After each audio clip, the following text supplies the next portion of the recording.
All right, Brendan Taylor here, True School Sports. I'm with the man himself, Stacey McKinley, the first interview of 2021. What's up, Stacey? Everything is good, working hard, and 2021 is going to be a great year. Absolutely. Now, finally, we're gonna have our Manuel Charr, Trevor Bryan fight. From you being Trevor's trainer, like what's the latest with that fight and just how you feeling going in? Well, as of now, Charr is on his way, supposedly. I guess he may get here Sunday. I don't know, but the fight has been sanctioned by the WBA. We followed all the rules, and the rules was that everybody got to go and be here on January the 29th under the contract with Don King and the laws, the rules and regulations of WBA. The promoter has the right to determine where the fight gonna be. So the fight gonna be at the Hard Rock in Hollywood, Florida, baby. Beautiful Florida, all this sunshine. At the Guitar Hotel. The Guitar Hotel. We started along with Jesse Robinson and Chris Lawrence. We started boxing at the Hard Rock a few years ago, maybe about 10 years ago. So our first fight was there. They had a tent outside. They didn't have the arena. Yeah. So I'm very familiar with the Hard Rock, and I'm very familiar with the people for other Hard Rock, David Cypress and his brother Mitchell Cypress. Good friends. So he's the chairman of the tribe. So it's just like going home. Absolutely. So we've talked a lot about this fight, but it's official now. So from your perspective as a trainer, like how prepared do you feel Trevor Bryan is going into the fight? Trevor Bryan is probably in the best shape he's ever been in. He's in the best shape. He's sharp. He's punching harder. His weight is up a little bit from his last fight. So he's coming in around 240, 245. Okay. He's mature. He got big muscles now. So I expected from to gain weight, and it fits his body real nice. So Trevor Bryan is in excellent condition. Who has he been sparring with in preparation for the fight? Well, the kid from Germany, Chris. I think Chris is about 6'11". Christian Hunter, you mean? Yeah. Down to that Fifth Street gym? Yeah, okay. Tall guy. So we've been sparring with him. I think we did about, let me see, 1, 2, 3, 4, 5, 6, 7, 8. We did about maybe 90, 100 rounds with him. Okay. The big heavyweight out of Orlando who's undefeated, a PBBC fighter. I forget his name. He's a big boy. So we did about 40 rounds with him. So we looking at about 140 rounds of sparring. Okay. That's just sparring. It got to do with conditioning and the rest of the things, strength and conditioning and running and psychological help. He's been under the hypnotist. Put him with my hypnotist 2 or 3 times. So everything is falling together. Okay. You mentioned that 140 rounds of sparring I don't know, but like everybody has a different philosophy. But like, would you say that's too much or? Well, the thing about it is, you can say it's too much under normal circumstances. Mm-hmm. It can be too much. But Trevor Bryan hasn't fought in 2 years. Yeah. Although he's been in the gym, he's been training. So it's not too much, and it's not. It was done in the last 5 or 6 weeks. I mean, this whole period about 12 weeks. All of this, and along with all the heavy bag work and all of that, he had about 80 rounds on the heavy bag. So it's been a workload. Well, he's fighting for the heavyweight championship of the world. Yeah. So you got to be prepared. So his body is strong. And he's feeling good, and he hasn't done anything the last 10 days. He did a little pad work, So his body is resting. I can feel the power in his punches. So everything is good. He's ready to go. And if Charr doesn't make it, if Charr's scared, he can't make it. I mean, for the last 3 years, he's been having problems getting fights, wanting to fight, just fall apart. So here it is. The fight is here. That WBA belt has to get back in circulation. Okay, people got to make money. People got to make money. So he needs that belt in circulation. So next Friday night, the belt be back in circulation. Trevor Bryan will be the heavyweight champion of the world. You got three champions. You got Tyson Fury. Mm-hmm. You got Anthony Joshua. And you have Trevor Bryan. So that 3 right there, somebody got to fight. Yeah. So we right up there. We're right in the sweepstakes.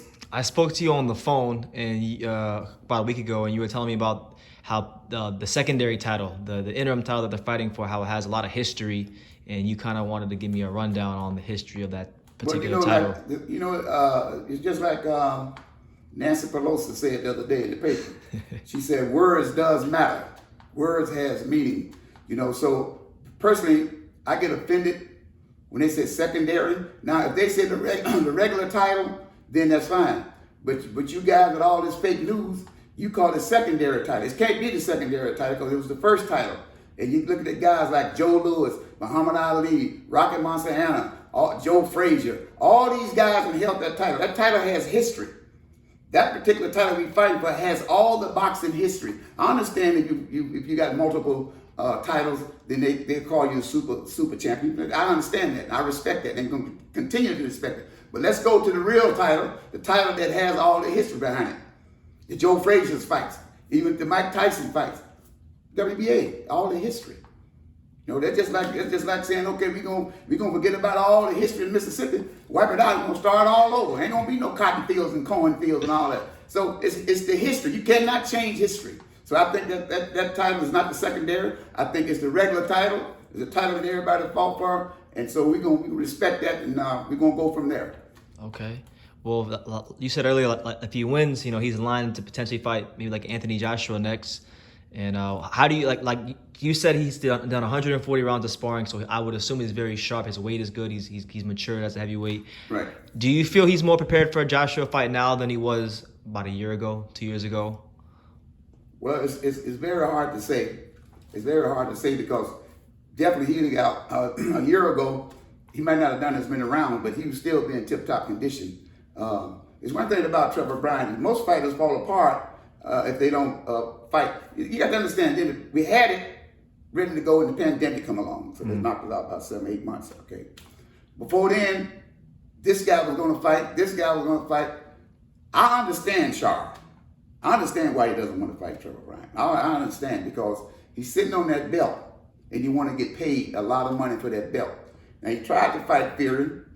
He couldn't do it because Trevor Bryan is mandatory. He tried to fight Joshua because it's mandatory. And he was trying to fight only because of the money. So I understand it's a business also.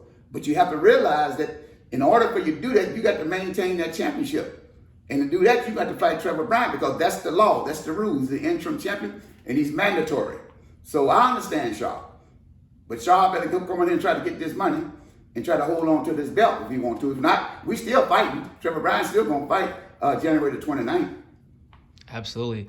It's also Don King's first show in like a long time. So like, if Trevor wins the fight, is Don King going to be regularly putting on cards again? It's the return of greatness. Yeah. It's a return of greatness. You know, it's a return of greatness, and it's a return of Don is the greatest promoter ever lived in boxing. There's no doubt about it. You know, this fight coming up, they put a lot of press out there. You know, negative writing, false, you know, fake news is out there talking about Don King ain't gonna do the show. He gonna do that. Hey, if you got $1 billion, you can do what you want to do, basically. Okay, especially in promotion. If you got the knowledge, it's not like Don is a 90-year-old man at home, senile, got Alzheimer's. His voice is strong. He's still moving around. He's traveling. He's sharp as a razor. Mentally sharp as a razor. So, you know, they talk about Don King being out of boxing and doing this and he's this and he. And Bob Arum, 90 years old, why you praise him? But then Don King ain't this, you know. And I took a look at the situation. Look how many fights he has promoted in his life. And I'll tell you something else people don't know. And I want to say this to basically the black fighters and to black people who knocks this man. I want to tell you something you probably don't know. Okay? As a promoter, as a boxing promoter, Don King has made more millionaires and multi-millionaires out of black fighters than General Motors, Ford, and Chevrolet put together. Okay? You didn't know that, did you? Okay? So yeah, that's why you got to read more. We need to read something. All right? Now, everybody's not perfect. Everybody's not perfect. You know, when remember, what's the girl in the Bible? Mary Magdalene, what they call her? Anyway, they were stoning her. Yeah. They were throwing stones at her. And Jesus said, he without sin cast forth the first stone. That's right, yeah. Okay? Now they murdered this woman because she had a sexual affair with somebody. So we gonna murder you. Now you sin. So ain't nobody perfect. And that's where it is with Don King. And Don King has done a fantastic job. He has such a mastermind. It's just unbelievable because I was like, Jesus Christ, why don't we fight? Why don't we fight this guy? Why don't we go and fight this guy? He said, well, we had contracts to fight all these guys, the Millers and the Brazils and the Brian Jennies, and they all turned us down. What you want me to do? Throw them in the ring with it? We the dark horse. We already know that. People want to see some new blood in the heavyweight division. Trevor Bryan is a fresh of breath air. He's new, he's fresh. He's young and he's big and he can fight. So people want to see that. You know, they don't. People right now, they don't want to see Wilder and Gerald Miller and nobody want to see that. Nobody want to see that. Okay. So right now we need some fresh stuff. You got three guys going to have three guys at the top. Okay. So Wilder, I'm sure that Fury and Joshua may fight first. I mean, for $100 million, it's got to be. So Trevor Bryan will have the winner. He'd be mandatory for the winner. So we right there. Yeah. You know, it's a long time coming, but the boy's a hard worker. And he's right there. So next week they're gonna put that belt around his waist, without a doubt. Whoever we fight, I don't care who we fight. But the show is going on, brother. I can't wait. Hopefully I get a chance to go myself. Yeah, well, you get a chance to go, but you know they got that restriction. That restriction because of COVID. They don't want no audience. I don't know why. They could sure have a few people, but I don't call that shot. So I'm gonna have my mask on, and we're gonna be ready to rock and roll, baby. Absolutely. You mentioned him fighting Anthony Joshua and Tyson Fury, and if one of those fights does happen, Trevor Bryan's gonna have the very unique opportunity of grabbing the American heavyweight division by the scruff of its neck. So, do you get excited about that? The fact that Trevor Bryan could be that heavyweight America's been looking for? Well, the one thing about it, right now, when Trevor Bryan win that, right, he's going to be the only American heavyweight champion. See, the belts are all overseas. We ain't got no belts here. This is going to be the first belt they got, okay? So now it's a fantastic thing that we got an American that's a champion that's fighting these guys from Europe. So it's all going to work out perfect for us. It's gonna work out perfect for us. I ain't gonna call out, they knock this boy out. He gonna call out, quite naturally, gonna call out Joshua, because if you remember now, he's mandatory for Joshua. But the organization ain't gonna stand away in no $100 million fight for the fighter. So each fighter that I heard been guaranteed $100 million, maybe $100 million plus. So they ain't gonna stand away. I understand that. So we'll fight the winner. It don't make me no difference who it is. Yeah. Is there any message you have out there for people who have never seen Trevor Bryan fight? Because a lot of people, he hasn't been on TV in so long that there's lots of people that have never seen Trevor Bryan fight. So what would you tell them about Trevor Bryan as a fighter? Okay, what you want to know is what's special about him as a fighter. What makes him different? Yeah. As a fighter. What makes him stand out? Trevor Bryan has a different mindset than most fighters. He has a different mindset. He's the type of fighter that you got to teach him the fundamentals. I make him stay with the basic fundamentals. He's a big guy, so he stayed with the basic fundamentals. There's two reasons for that. Number one, he throws more punches than most heavyweights. You know, most heavyweights don't throw the amount of punches that Trevor Bryan throws. Trevor Bryan can box, okay? The thing that makes him, that what makes him different, because the amount of punches, his punch count is up for a big man. He's busy for a big man. The other thing is this here. He's different in the gym than he is in the fight. Some guys, even Muhammad Ali in the gym, I used to hear Angelo Dundee say, "Oh, Muhammad lay on the ropes and let guys punch on the stomach and all that. It makes me so sick." But when the bell rings, you get a different fighter. Well, that's the way Trevor Bryan is. I got to push him hard in the gym because he's not a gym fighter. But when he get into a fight, there's a whole different ball game. He go into a different zone. And I tell you, mentally, you got to really understand a kid like him. And you know, Trevor was an alternate for the Olympics. Trevor could have gone to the Olympics. The only reason why he didn't go because he was pudgy, and they took that Dominique Brazil over there.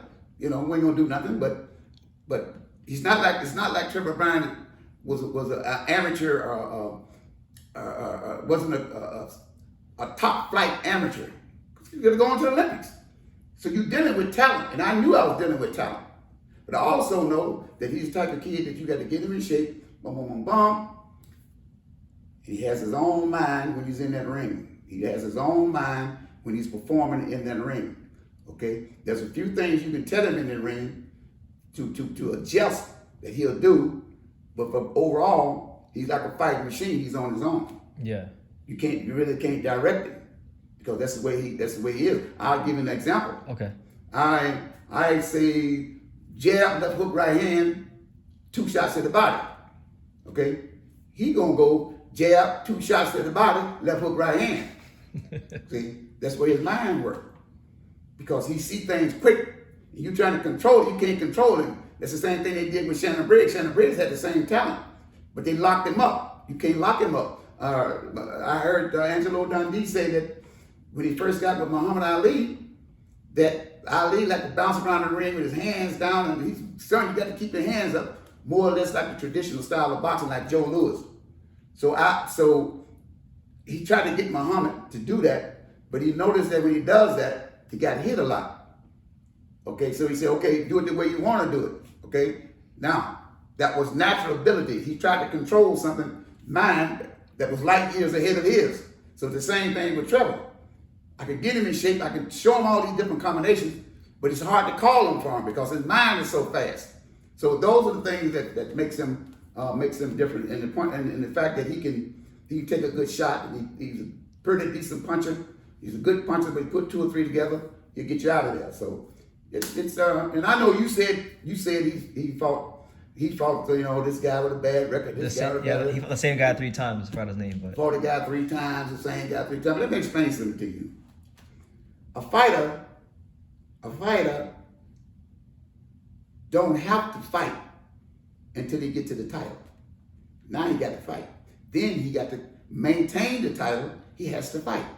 If you started fighting in 1 or 2 fights, you ain't make it to the title because you're gonna get your ass beat. So what you got right there is bad management. Yeah. Okay, you got to be able to manage, especially the heavyweight, because it only take but 1 shot, and the fight is over with. Look what happened to Mike Weaver. Look what and Big John Tate. Big John Tate done beat him for 15 rounds. Last couple of minutes, bang, he was gone. That's a heavyweight. So that's what's so beautiful about this fight. It's a heavyweight, and everybody knows that Don King is a heavyweight promoter, and everybody knows that Stacey McKinley is a heavyweight trainer. So this is what makes this thing so beautiful. And I love the Hard Rock, and I'm going to shout out to Mitchell Cypress, the CEO, and the head of the council, David Cypress. All these Native Americans are doing a great job for us. Yeah, shout out to the Native Americans. Fantastic job. Shout out to the Native Americans. Yeah, that's right. And I'm going down and play that big guitar. Come on out and go down. That's right. So everything's going to be good. Yeah, I can't wait for it. All right, Stacey, well, I'm going to wrap it up. But before I end the interview, is there anything you want to get out there about Trevor Bryan and this fight on the 29th? The only thing about Trevor, the networks, let me explain something to you. The networks, like Trevor Bryan, they want him. I was told, I ain't going to tell you what network said, look, if he win this championship, we automatically going to try to get him fight. Listen, he win this championship, which he will, and everybody going to say, okay, he has to fight Joshua. It's mandatory. Okay, it's mandatory. So, I don't know who's going to bid on it. I don't know what network's going to take it. Zone, Showtime, HBO, ESPN, I don't know. But he's going to the network, and the people are going to like it because they're going to like his style. They're going to like the fact that he's not afraid. So a lot of these guys are afraid. You know, Trevor Bryan he has that Mike McCallum in him. You know, he's from Jamaica, so he has a Jamaican descent. So he has that Mike McCallum and that stubbornness in him, that boxing stubbornness in him. And so he has all of this, and that would make him fight. And that's what people want to see. People don't want to see nobody running in the ring. No. That's over with. Tyson changed all of that. He got these big punches coming around, you know, even with Wilder, big punches, bang, you know. So, but people want to see it because he had the big punches. So we want to see some knockouts, man. And that's what we're going to see hopefully on the 29th. Well, whenever we fight, but we're fighting. So all that fake news out there, you stop writing all that bullshit because Trevor Bryan is fighting somebody January 29th at the Hard Rock Hotel and Casino in Hollywood, Florida, where I started along with another fellow and Christopher Lawrence. We started the boxing at the Hard Rock. So I'm going home. We're going home. All right, Stacey McKinley. As always, thank you for talking to True School Sports. Thank you, sir.